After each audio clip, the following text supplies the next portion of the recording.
Kimia hijau dalam kehidupan sehari-hari. Prinsip kimia hijau ada 12 yaitu 1.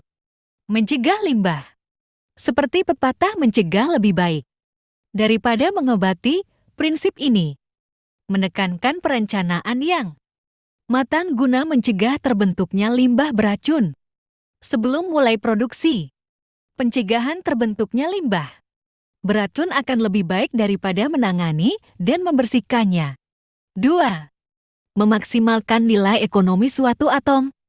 Prinsip ini mendorong efisiensi penggunaan atom dalam menggabungkan bahan-bahan kimia dalam proses sintesis. Tujuannya adalah mengurangi limbah hingga level molekul dengan memaksimalkan jumlah atom dari semua reaksi dalam proses produksi. 3. Sintesis kimia yang bahayanya sedikit sebagaimana yang pertama, prinsip ini menyokong penggunaan bahan kimia yang tidak dan kurang berbahaya. Sejak awal produksi, diharapkan sintesis bahan kimia tidak berbahaya bagi kesehatan manusia dan lingkungan. 4. Mendesain proses yang melibatkan bahan kimia aman.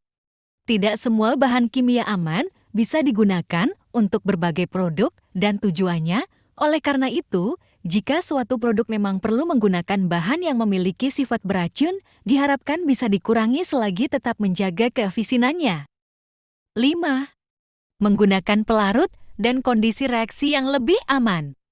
Selain bahan-bahan dasar dan bahan-bahan pendukung, zat kimia pelarut yang digunakan juga harus aman dan tidak berbahaya. Hal ini agar proses produksi tidak menghasilkan banyak limbah berbahaya. 6. Mendesain efisiensi energi. Prinsip ini menekankan keberlanjutan dari produksi sehingga dalam perkembangannya energi yang digunakan atau dikeluarkan harus lebih efisien. Maka itu, reaksi kimia yang dipilih adalah terkecil energinya. 7. Menggunakan bahan baku terbarukan.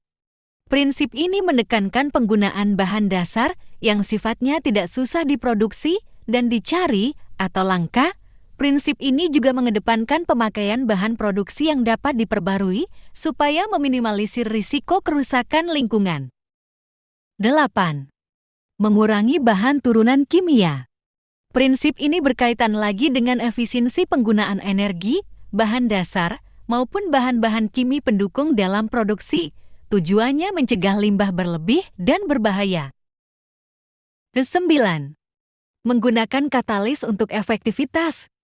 Katalis adalah zat yang mempercepat atau memperlambat reaksi kimia. Katalis digunakan untuk bisa meminimalkan energi dan meningkatkan efisiensi. 10. Mendesain bahan kimia dan produk yang terdegradasi setelah digunakan. Prinsip ini didasari harapan bahwa produk-produk berbahan kimia dirancang untuk bisa mudah terdegradasi menjadi limbah yang tidak berbahaya. Dengan begitu, limbah mudah terurai secara alami. 11.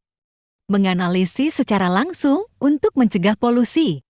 Prinsip ini menegaskan pentingnya analisis mengenai dampak lingkungan AMDL yang dilakukan secara langsung dan komprehensif. Tujuannya untuk bisa merancang sistem produksi yang minim bahkan tanpa polusi atau limbah. 12. Mencegah potensi kecelakaan bahan kimia yang digunakan harus aman dengan risiko kecelakaan minim. Jadi, selain harus aman dari dampaknya ke lingkungan, bahan kimia yang pilih juga tidak memiliki risiko kecelakaan besar saat digunakan dalam produksi. Manfaat kimia hijau adalah mengusahakan proses-proses kimia yang lebih ekonomis karena biaya produksi dan regulasi yang lebih rendah. Efisien dalam penggunaan energi, pengurangan limbah produksi, pengurangan kecelakaan, produk yang lebih aman, tempat kerja, dan komunitas yang lebih sehat, perlindungan